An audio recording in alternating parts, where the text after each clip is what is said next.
Kai išgirstame, jog pažįstamo žmogų ištiko infarktas, dažniausiai sunerimstame ir susimastome apie savo ir savo artimųjų žmonių sveikatą.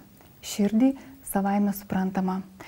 Tad turime prisiminti, jog sulaukus 40 metų visi privalome žinoti savo kraujo spaudimą, vieną kartą metuose pasitikrinti širdies sveikatą ir, aišku, nepamiršti papildų, kurie stiprina ne tik širdį, bet ir visą mūsų organizmą.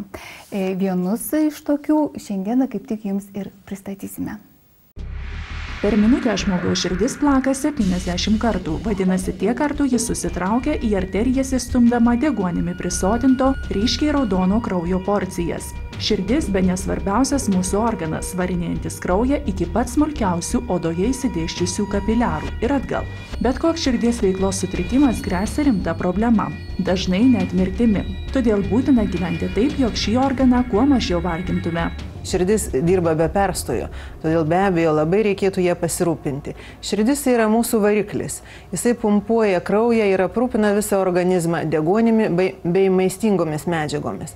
Tad labai svarbu prisiminti, ko reiktų vengti, kad širdis veiktų gerai. Be abejo, tai yra riebus maistas, neracionali mityba, alkoholio per didelis vartojimas, rūkymas, mažas fizinis aktyvumas. Širdies ir kraujagyslių ligomis jaunesnėme amžiuje daugiau serga vyrai. Tačiau nuo 70 metų šiomis ligomis daugiausia skundžiasi moterys. Be to moterims rūkymas padidina riziką susirgti širdies ir kraujagyslių ligomis gerokai labiau nei vyrams.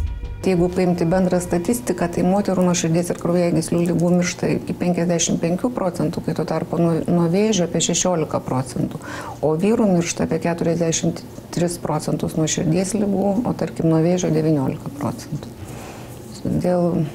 Žinoma, vyrų gal gyvenimas šiek tiek rizikingesnis, jie daugiau rūko, bet moterims padidėja rizika susirgti širdies kraujagyslių ligomis po menopauzės, kai sumažėja estrogenų kiekis kraujyje.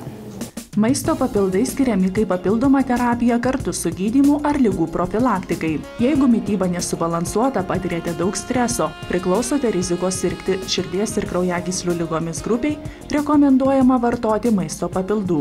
Būtina, kad jinai gautų reikiamą omega-3 riebiųjų nesočiųjų rūgščių kiekį, kuris ypatingai svarbu širdies kraujagyslių sistemai, atstatantis kraujagyslių elastingumą, be abejo mažinantis cholesterolio kiekį. Labai svarbus yra česnakas, tai yra Allium sativum.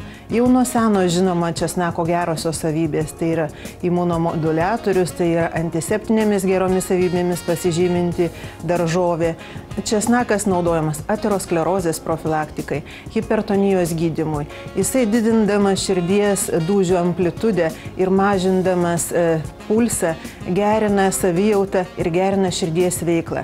Ir be abejo, B grupės vitaminai, mineralai, magnis, kalis, fosforas ypatingai reikalingi gerai širdies veiklai.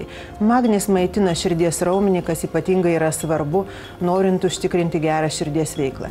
Visos šios medžiagos įeina į kardigen sudėtį.